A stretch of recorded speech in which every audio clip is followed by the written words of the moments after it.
Chapter 16, tumayo po tayong lahat, okay? Verse 7, But the Lord said unto Samuel, Look not unto his countenance, or the height of his stature, because I have refused him. For the Lord seeth not as men see, for men looketh on the outward appearance, but the Lord shall look in on the heart. Our Father God, salamat sa salita mo at mahal pa ni Jesus. Amen. Salamat po, kapatid. Ang ating Panginoon Diyos, tunay po na nakatingin sa ating puso, hindi nakatingin sa panglabas ng ating po pangsariling katauhan. Pero na palagi nagbibigay ko, kapatid, hindi nagbibigay. Kahit na palagi nagbibigay, hindi nagbibigay. Kahit lumadalawa yung prayer meeting, hindi nagbibigay. Talaga mga kaibigan ko, para tayo maging matatag. Sabi ng Panginoon Diyos, para tayo maging matibay, maging mapanalangin po tayo. Amen.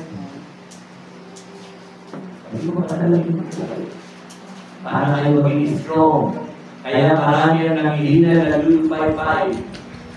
Dahil sa kakulangan po natin sa pakikipag-usap sa ating Panginoon Diyos. When Samuel was anointed as the new king of Israel, we learned that God's measure of a person was different than men. Marami ko mga kapatid na ngayon ay namimili, katatapos lang ako ng ating mga eleksyon, mga kapatid. At alam nila naman ito susunod na eleksyon. Yung mga tao ay namimili ay tumitingin sa popularity, tumitingin sa kayamanan. Pero wala naman doon sa kanilang puso ang maglingkod ng wagas. Kaya meron talaga kaya lamang gusto ang posisyon dahil sa bahay meron na sila magiging game. Pero kaya gusto lamang nila maging popularity, mga kaibigan mga magiging. So dahil na naman po ang susunod na eleksyon sa barangay, mga kapatid, nais ko po bilang sabihin sa inyo na maging wise po tayo sa pagpili. Tunay po ang ating Panginoon Diyos ay hindi po nakatingin sa pangayong labas, kundi nakatingin ang ating Panginoon Diyos na kung paano natin, paano po natin napapanakan ang mga nasa paligid sa atin. Alam niyo, mga kaibigan natin, bilang sa Kristiyano, panatag ba ang pamilya mo sa pagiging anak mo bilang anak ng Diyos? Panatag ba sila pag-alakita ka? Pag umalis ka sa bahay mo, panatag ba sila sa iyo? Kaya ikaw ay hindi gagawa ng lahat, gagawin mo yung kalooban ng ating Panginoon Diyos. Sana ho mga kaibigan natin, tamanan natin yung ating pagiging anak ng Diyos. Nakahapon ay aking dinarito 2 Corinthians 5:17.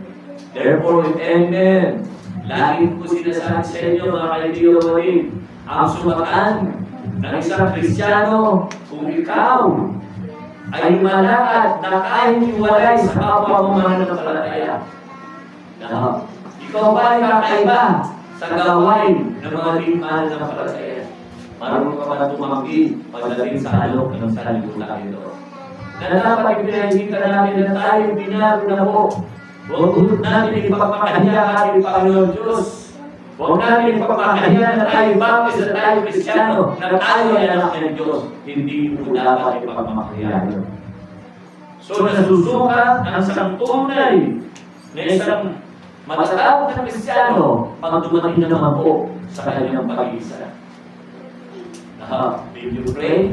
Did you read the Bible, the Word of God? Joshua 1:9 nasa salita ng ating Panginoon sa inyo dapat mahiwalay sa ating mga bibig. In this lesson, gusto ko makita natin ay mga bagay ito. Ating pong evaluate ang ating sarili sa isa't isa. I-consider natin ang Diyos natin ay tayo ay talagang sinusukat niya. Tinitingnan niya po ang ating pong pananampalataya. Okay lang mo ba sa inyo? Para po hindi ako kagaya sa aking boses. So makita ninyo mga kapatid, the measure opened by the brethren. Tinitignan na maraming mga Kristiyano, mga mananampalataya, ang buhay mo. Buhat na ikaw ay nakakilala sa Diyos. Kailan ka lumiban? Sa gawain ng Panginoon. Buhat na ikaw ay nakakilala sa Panginoon. Na-measure na po ba natin, mga kapatid, ang ating pong serbisyo sa gawain sa Panginoon? Nasukat na po ba natin, mga kapatid, yung ating serbisyo sa ating Panginoon? Sabi ko nga po, ang Kristiyano, sabi niya ay asin ng sanlibutan. Amen. Kaya naman pagdating ng tag-ulan, natutunaw, mga kapatid, sabi, maulan, malamig, mabakasa tayo, sisipulin tayo. Pero kung may lakad, may pupuntahan ka, kahit na bumabagyo yan, tuloy yan. Kahit na may kasalan, tuloy yan. Kasi kailangan eh. Alin ang mahalaga? Mga kaibigan, kapatid, sa patutunguhan mo o yung patutunguhan mo para sa gawain ng Panginoon Diyos. Hebrews 10:25. Maraming mga Kristiyano, mga kaibigan, kapatid, minsan nakakalimutan o talagang kinakalimutan o sinasawalang tabi ang gawain para sa Panginoon. Dito natin masusukat, mga kapatid, ang ating pagiging isang anak ng Diyos. Yung ating pong attendance, mga kapatid. Kung ikaw ba'y sabi nga, uma-attend ka sa lahat ng gawain, well, the Lord is good. Salamat sa Panginoon Diyos. Masasabi sa iyo that you are faithful. Brethren, ikaw ay tapat na miyembro ng iglesia ito. Alam niyo, mga kaibigan, kapatid, since na ako'y nakakilala sa Panginoon, since na ako po'y naging pastor, kahit na may sakit po ako po ay nasa church. One time when I was a young people, nagdahilan ako sa aking tatay na ako ay hindi dadalo sa church. Sabi ko, tay, masakit ang aking ulo. Pero totoo nun, hindi masakit ang ulo ko. Masakit ang ulo ko, sabi ko, hindi ako dadalo. Pero totoo nun, hindi masakit ang ulo ko. Alam niyo ano nangyari? Nagkasakit po talaga ako. Ayun, marami tayong dinadahilin eh. Hebrews 10:25, ano sabi sa Hebrews 10:25? Huwag natin pabayaan ang pagkakatipon na gaya ng ginagawa ng marami. Mga kaibigan, mga kapatid. Amen o ba? Huwag natin pabayaan. Lalong-lalo na ho, mga kapatid, yung mga special occasion na ginaganap natin sa iglesia. No, kaya po dati-dati po, ang aming po church anniversary ay ginagawa ko po ng last month ng April.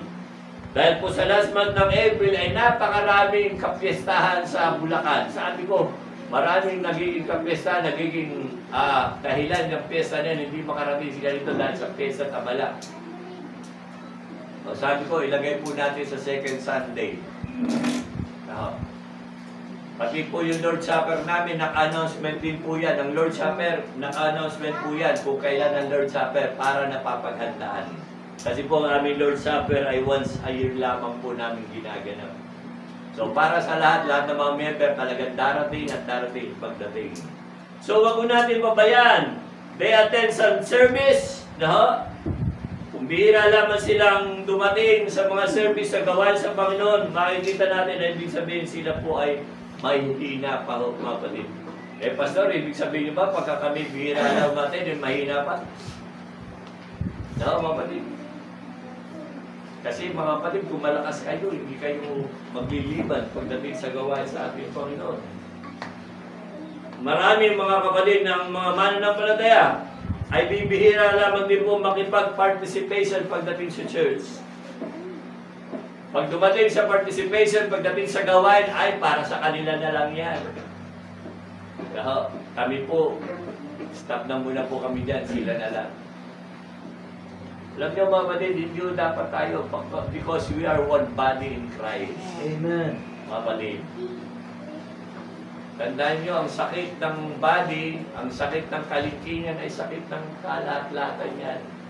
Kaya mga kapatid, kung hindi ka makikiayon pagdating sa gawain sa Panginoon Diyos, Ano ang mangyayari sa activities na gagawin natin para sa Diyos? Magiging matamlay, magiging kulang, mga kapatid. And then, pagka binati na ho, mga kapatid, at mga parangal, minsan maiiyak ka dahil hindi nabati ang pangalan mo. Di ba? Minsan marami tayo mga taong ganun eh. So, ano pa ho, mga kapatid? Pagdating mo sa mga Bible studies, mga kapatid, mga Bible studies, Sunday school, outreach, mga kapatid, dapat natundun tayo. Pagdating mo sa ating po mga visitation program, soul winning, mga kapatid, lagi nyo tatandaan, kung kayo ay na-win dahil po sa bunga ng soul winning, praise the Lord. Kung kayo ay naging bunga ng soul winning, kung kayo ay naging bunga ng visitation, praise the Lord. Kaya dapat ugaliin po natin at huwag natin itong gawin. Ang mga leaders, no? Mga leadership, mga kapatid, mga leaders, minsan dumarating sa kanila, meron sila mga alibis, mga kapatid. When you start, stop praying. When you start, stop bending. That is the beginning na tayo ay mag-uumpisa para mag-alibay sa gawain ng Panginoon. Okay. So, don't stop praying. Don't stop reading Bible. Don't stop reading, mga kapatid, sapagkat dito tayo kumukuha ng lakas, mga kapatid. Men, kinakailangan natin maging strong sa gawain ng Panginoon. Pagdating sa leading sa gawain sa iglesia, kailangan kayo. Pagdating sa pagkaawit, pagdating sa pamumuno sa Bible classes, sa Bible studies, pagdating sa mga pagtuturo, dapat tayo po namumuna. And then, mga kapatid, ang mga kalalakihan sa iglesia, siyempre po, they are the one to preparing pagdating po sa ministry, sa gawain sa Panginoon. Kung wala ang mga men, kung wala ang mamumuna sa iglesia ito, para sa gawain ito, sino sa palagay ninyo ang gagawa nito? Well, Pastor, mas marami po kasi ang kababaihan, kaya mga kababaihan po naumuna. Hindi po totoo yun. Kahit naiilan po kayo, dalawa kayo, lilima kayo. Mga kalalakihan, dapat kayo nangunguna sa pag-preparation pagdating sa gawain sa iglesia. Naha. So sabi nga, ang kababaihan ng kanta kanina, mga kalalakihan na nangunguna at ang mga kababaihan ng pangalawa. No. Nandiyan ang mga kababaihan. Pagdating sa problema, nami-measure ang ating iglesia, ang mga mananampalataya. When there is the problem, ano ang measure pagdating sa isang Kristiyano? The problem with this measure, mga kapatid, paano natin mami-measure pagdating sa problema? Maraming mga Kristiyano, pag may problema, nalulupay-pay na sila. Paano po, mga kaibigan, mga kapatid, kung sa kabila ng kasalanan, pagkukulang ni Wilma at ni Dexter ay pagsalitaan natin sila. Sabi natin, wala kayong kwenta, lumayas kayo rito. At hindi nyo alam, pagkatapos nyo na yung pagsubok laban sa kanila, at hindi nyo alam, baka isang araw sila pa'y maging matatag sa iglesia ito. Right. Amen. Yes. Kung ipapakita natin, mga kapatid, ang put at galit sa kanila, at hindi natin sila i-care. Ibig sabihin, sabi nila, mabuti pa sa ibang iglesia. May malasakit sa amin sa kabila ng aming kasalanan at pagkukulang. Mga kaibigan, mga kapatid, when there's somebody na nagkaroon ng problema suliran dito, mga kapatid, huwag natin silang yurakan at pagtulakan pagkos sila ipanalangin natin. Amen.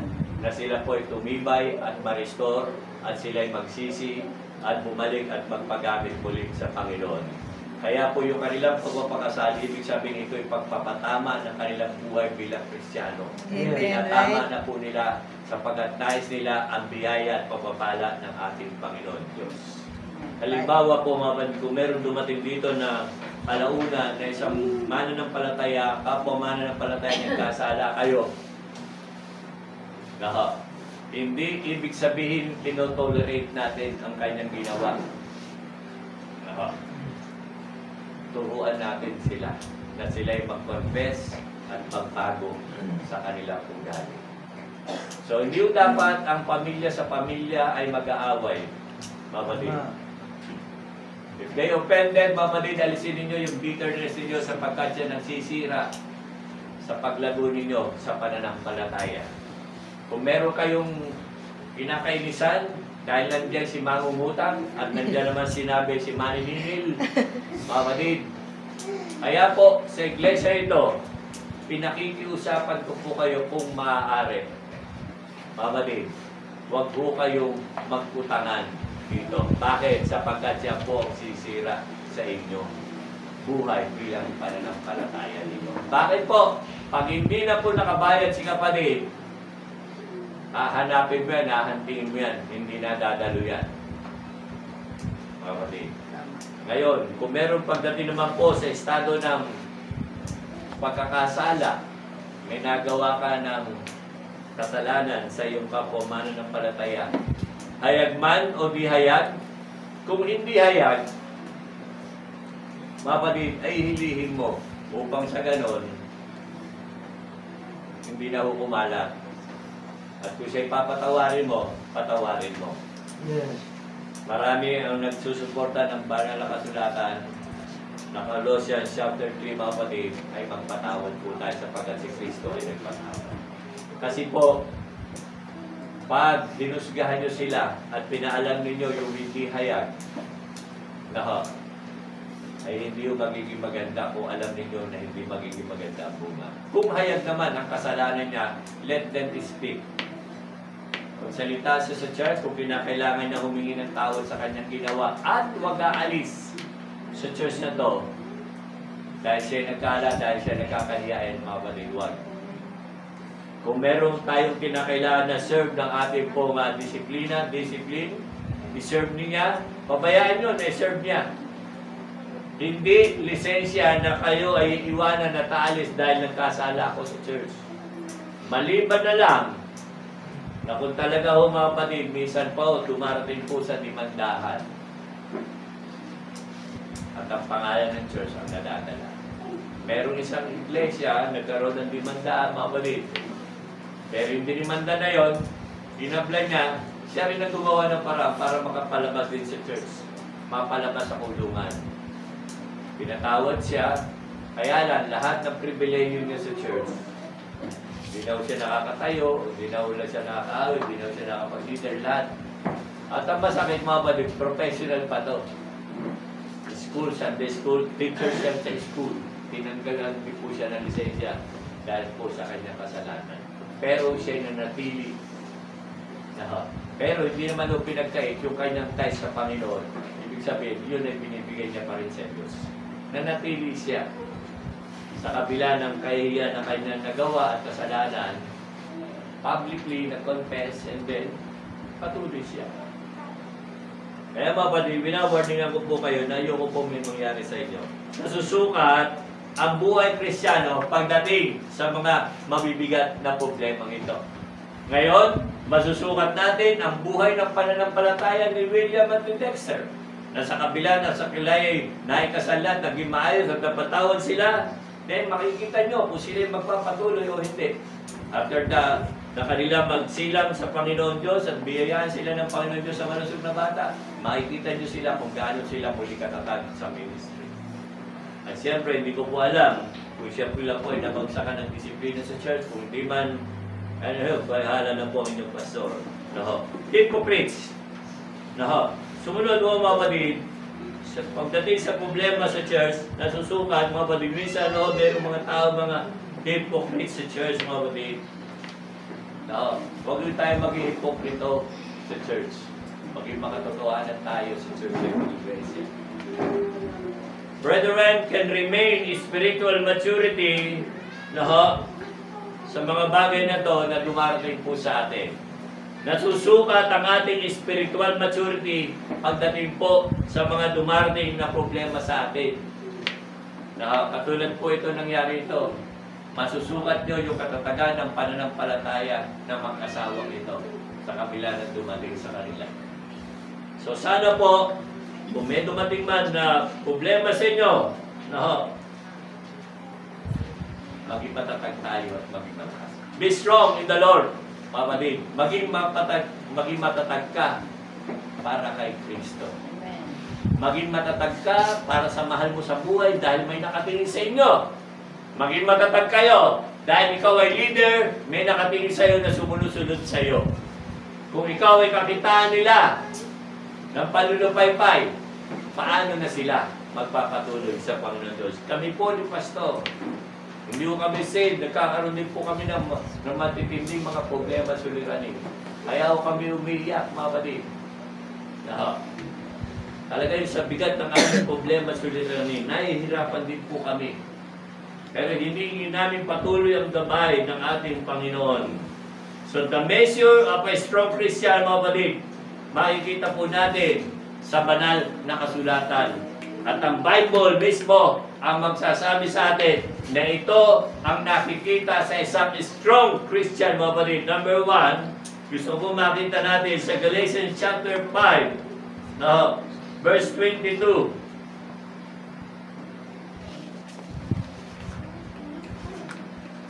Yan, nakita niyo po ba? Galatians 5:22. Ang sabi ng Panginoon Diyos, but the fruit of the Spirit is love. Kapatid. Joy, peace, long-suffering, gentleness, goodness, faith. Ang lahat ng mga ito, mga kaibigan, kapatid, makikita sa buhay ng isang Kristiyanong matatag. Makikita sa kanyang espiritu ng pag-ibig. Amen, kapatid? Kahit na hindi ka ibig-ibig na yan, kahit na nagkasala yan, mahalin mo yan sapagkat si Kristo tayo ay iminahal sa kabila na tayo makasalanan sa mundong ito. Ipinakita ng ating Panginoon Diyos Ama yung kanyang pag-ibig para lamang tayo maligtas. Kung wala ang pag-ibig natin, saan sila kukuha ng pag-ibig? Kapatid, kung wala ang pag-ibig nyo, saan sila kukuha ng pag-ibig at sino ang iibig sa kanila sa kabila ng sila nagkasala at nagkamali? Bilang isang strong Christian, dapat kakitaan ka ng pag-ibig. Maraming at malawak ang salitang pag-ibig. Pag-ibig sa gawain, pag-ibig sa kapwa. Kapatid, pag-ibig sa iglesia, pag-ibig sa lahat ng estado ng gawain sa Panginoon Diyos. Pag-ibig sa lingkod ng Diyos. Pag-ibig sa kapwa mo, mananampalataya na nagkasala. Ipakita mo ang pag-ibig mo sa kanila. Ano pa ho, kapatid? Ang isang tunay na Kristiyanong matatag, dapat nakikita palagi sa iyo ang ano po, ang kagalakan. Mayaman po ang salitang kagalakan, joy. Siyempre, dumarating po rin siguro sa buhay talaga ni Ate Joy. Minsan, nalulungkot din po siya pagka may problema, kahit ang pangalan niya talaga ay Joy. Pero hindi ko po nakita ko sa kanya na siya'y malungkot si Joy. Alam niyo ho, bilang Kristiyano at mananampalataya, dapat kakitaan po kayo ng kapwa niyo mananampalataya na kung kayo nagkita sa isang lugar, dapat kakitaan kayo na may kagalakan sa puso. Wow, kapatid, salamat nagkita tayo. Dapat po mapakita natin sa kapwa mananampalataya nung kapiling natin ng isang lingkod ng Diyos.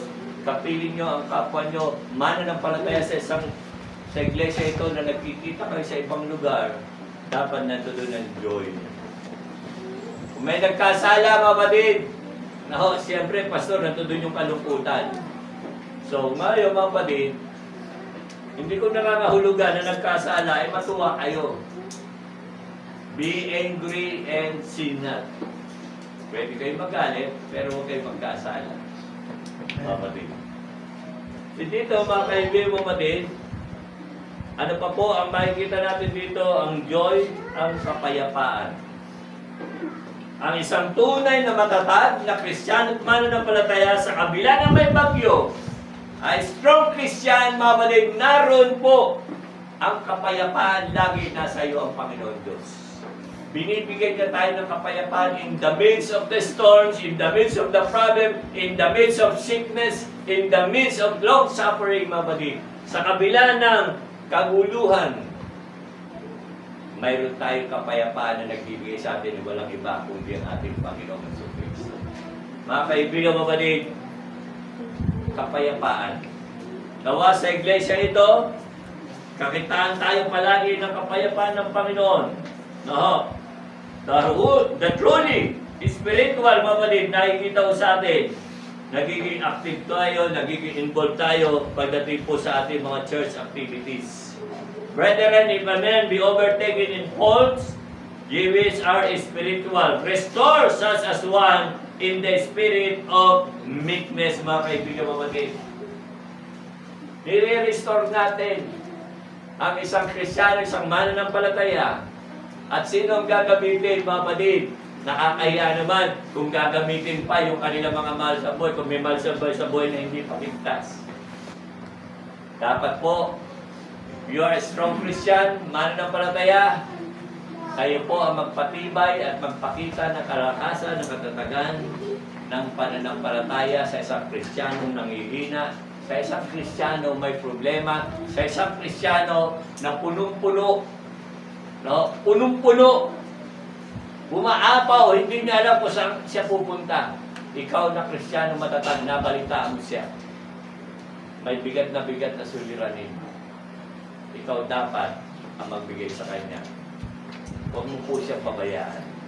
So pagka nalalaman natin to, mga kaibigan, mga kapatid, no? Kung meron tayo sa kapatiran na nagkamali, may fault siya, mga kapatid, huwag natin siyang i-down. Kundi dapat i-restore po natin siya. Amen po, mga kapatid? Amen. I-restore such as one in the spirit of meekness. No? The measure na nakikita natin required sa ating buhay, no? Number one, first, mga kapatid, gusto mo makita natin para ma-measure natin ang isang nagkasala, ay spiritual mature. Kinakailangan natin ay magkaroon siya first ng pagbabago. The true strong Christian, mga kapatid, kinakailangan po, kung dumating sa kanila ang mga ganito, kinakailangan po ay makita natin na meron po sa kanyang pagbabago. Hindi mo kakikitaan, akala mo malakas siya, pero meron pala siyang dapat din baguhin sa kanya. Kahit na matagal na kayo, nakakalimutan ninyo na meron pa rin dapat ituro sa atin. 2 Colossians chapter 3, verse 12, mga kapatid.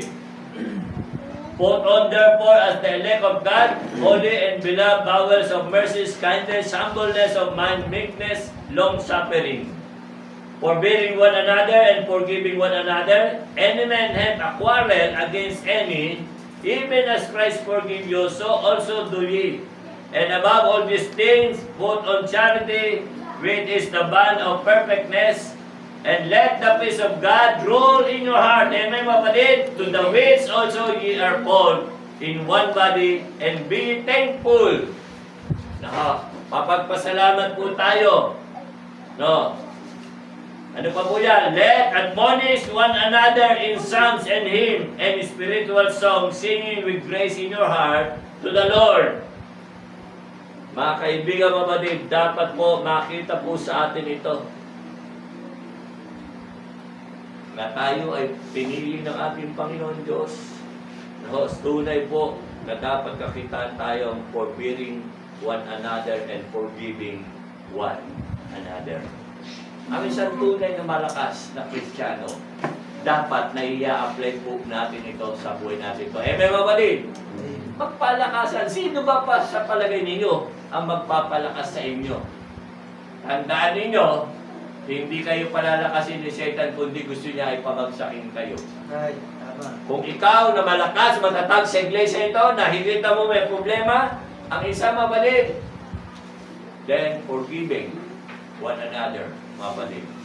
Magdalahan tayo sa isa't isa. Palakasin mo ang nanghihina. Kaya po, mga kaibigan, mabalid, maraming bumabagsak ng mga Kristiyano at mananampalataya dahil sa kakulangan ng ating aksyon. Pinababayaan lang natin. And whatsoever you do in words, in deed, do all in the name of the Lord Jesus, giving thanks to God and the Father. Yung huwag kalilimutan ang magpasalamat sa ating Panginoon Kristo. Again, mga kapatid, the measures begin with the inner. Ang sukat ng kalakasan ng ating pananampalataya hindi panlabas. God, look at your heart. Nakatingin ang Diyos sa ating puso, nakikita niya kung ang puso natin ay malapit. Nakikita niya kung ang puso natin ay malamig na ho. Nag-uumpisa ho yan sa loob, mga kapatid. At nag-uumpisa ang panlalamig kung tayo ay nagkukulang na po sa ating mga panalangin. But it carries over our relationship with one another in such activities and Bible and singing, mga kapatid. Sa relationship natin, sa isa't isa.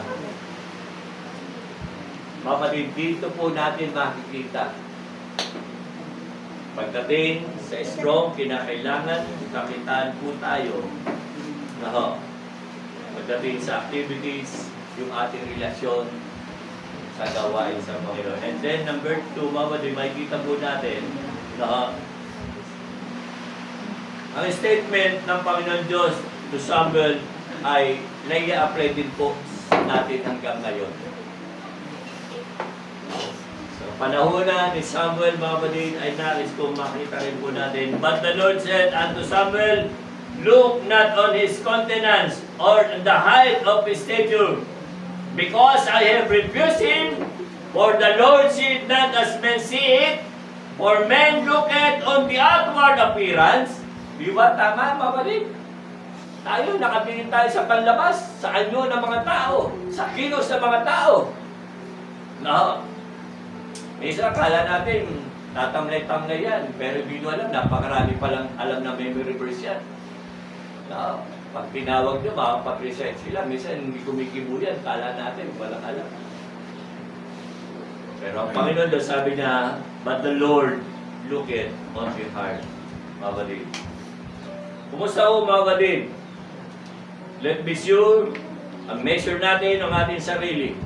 Examine natin ang ating sarili. Tignan natin yung ating sarili sa Panginoon Diyos sa mga sandali ito. Nasukat na ho ba natin ang ating puso sa Diyos? Gaano kainit ang ating puso sa gawain ng Panginoon? Mga kaibigan, mga kapatid, mananampalataya, matagal na po tayo mananampalataya. Amen? Tagal na tayo umaawit, naglilingkod sa Diyos. Pero ang Panginoon Diyos ay nakatingin pa rin sa puso natin. Sinukat tayo, pero tayo nagkulang. Pero sa kabila ng ating kakulangan, ang pag-ibig ng Diyos sa atin ay naroon pa rin. Bakit po? Kung hindi niya tayo mahal, baka tayo kinuha na ng Panginoon Diyos. Ang Diyos ay nagbibigay ng chance. Yes, meron tayong kalamigan kung magkaminsan. Minsan nagkakaroon tayo ng katamaran, pero hindi o lisensya para tayong hindi maging malakas sa Panginoon Diyos. Patibayin natin ang ating sarili. Be strong in the Lord, mga kapatid. So, naalala ko, nagkaroon tayo ng camping, mga kapatid, is be strong in the Lord. Sa Diyos lamang tayo kumukuha ng lakas. Amen. Hindi ka kukuha ng lakas kung anong dikta ng magulang mo. Hindi ka kukuha sa dikta ng kapatid mo.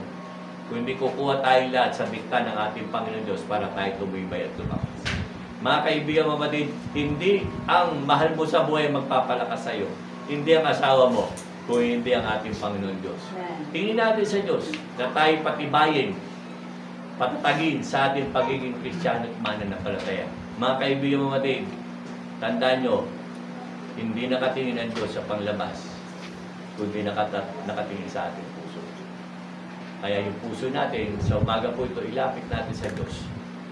Alam po meron pa rin tayo minsan, may bitterness tayo, may kalungkutan, may problema. Yung puso na yan, na nagpapabigat sa atin, kayang pawiin ng Panginoon Diyos. Ibigay lamang natin sa Kanya yung buhay natin. Ano ba ang dinadala mo ngayon? Financial ba? Karamdaman ba? Pangangailangan ba? Wala bang magagawa ang Diyos? Then you need to be strong.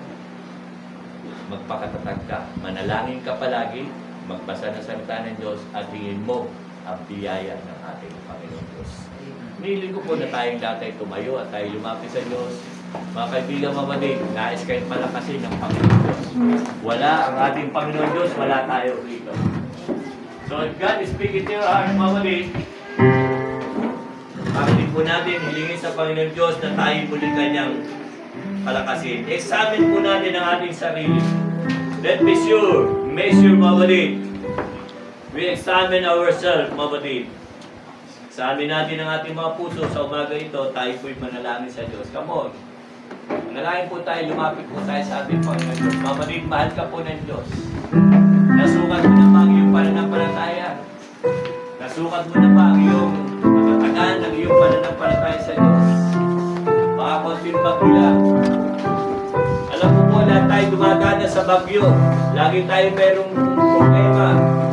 In the midst of the storm, ang ating Panginoon Diyos ay siyang ating tanggulan. Sige po, sige natin sa Diyos, Lord God, Heavenly Father, bigyan niyo po ng kalakasan ng iyong mga anak. Tagumpay, alam po po, Lord, napakaraming pusong basag, pusong puno ng problema, suliranin. Panginoon, salamat, dakilang Diyos, meron kami sa Diyos na buhay na siyang tutulong, aabot sa aming mga pangailangan. Dakilang Diyos, alam po, nakikita mo ang puso ng iyong mga anak. Marami po silang problema. Pero Lord, alam namin, mas makapangyarihan ka, mas malaki ka sa aming problema pinadala. Kaya hinihiling ko sa dakilang Diyos, tulungan niyo po ang mga anak ko ito, mapagtagumpayan nila ang mga problema dumarating sa kanila. Palakasin niyo po sila, Panginoon, patibayin sa kanilang pananampalataya at pagtitiwala sa iyo. Dakilang Diyos, sa umaga po ito, mga anak mo mula sa likod sa harap at ang mga naiwan. At sabi mo, hindi maiksi ang kamay ko upang kami abutin. Hindi maiksi ang patinig ko upang tingin ang iyong mga anak. Kaya sa umaga po ito, dakilang Diyos, hihiling ko po ang sila sa iyo. Abutin mo po na magpalang kamay ang kanilang mga hinahingan dalangin. Hindi po ba, Lord, tingin niyo po ang kanilang dalangin sa iyo. Magpakita ka sa kanila ng mga dakilang bagay na Lord. Father God, hinihiling ko po sa iyo sa umagang ito, sa pagtataas na walang kamulang alipin na ng Diyos. Ligawan niyo po ang masaganang paspas at bendisyon sa ngalan ng Ama, ng Anak, at ng Diyos Espiritu Santo, tumawag dalangin sa pangalan po ng aming Panginoon Jesucristo. Amen at Amen. God bless po sa inyo lahat.